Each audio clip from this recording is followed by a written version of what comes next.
Crônica da tarde, 29 de janeiro de 2016. Hoje esta história será apenas um velho desejo de regressar a um lugar onde jamais estive, portanto o termo regressar deve soar bastante estranho. Como regressar se jamais pus os pés nesse distante lugar, na época, um simples povoado, às margens do rio Uruguai? Mas, de qualquer modo, é para lá, passando por cima dos mais de 150 anos da minha história, que vamos, montado num certo cavalo voador que os antigos gregos inventaram. Tudo por estas bandas era ainda cheia de índios, de tropeiros, de gente rude e acostumada a usar sua arma de fogo ou mesmo uma faca ou a lança daquela época pioneira, onde o que menos se via era um dia sem um entrevero, cheiro de cavalos e cavaleiros, de tiros e gente caída ao chão. Que tempos, esses!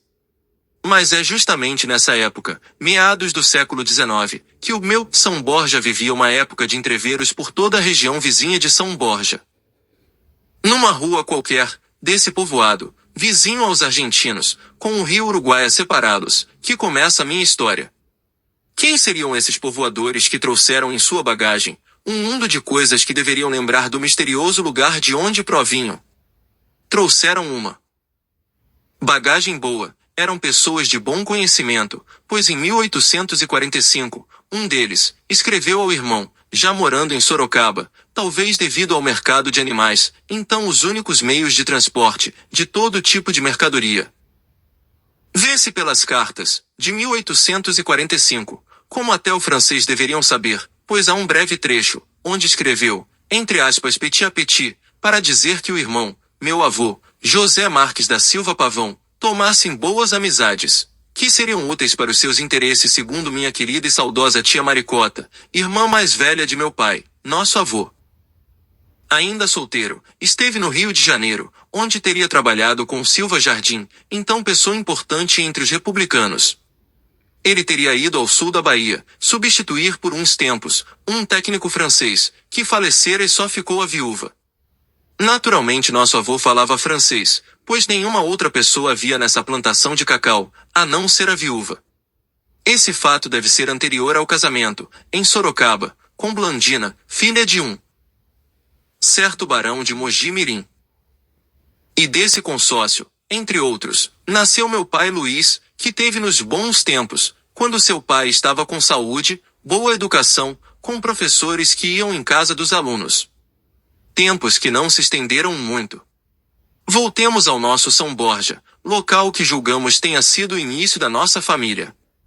Certa vez, por volta de 1924, época da Revolução do General Isidoro, chegou a Botucatu, vindo possivelmente de São Borja, uma senhora de mais 60 anos, presumivelmente, angariando dos meus tios e de minha mãe, as assinaturas dos mesmos.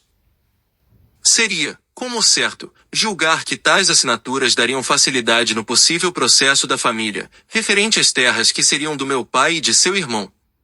Por isso esta história foi a São Borja.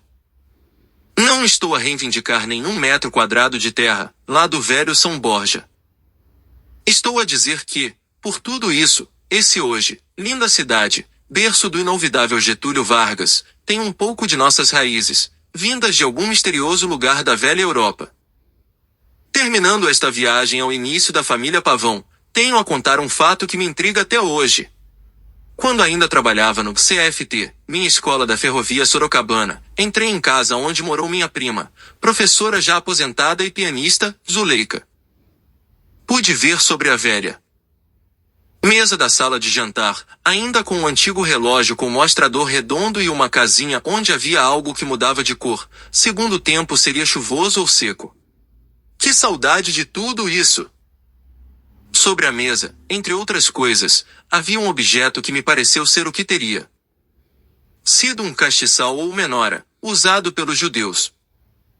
Por que teriam nossos avós paternos, conservado por tanto tempo, esse indício de que os que vieram e deram origem aos Marques da Silva Pavão seriam judeus, banidos da Europa, trocando de nome ao entrar em nosso país?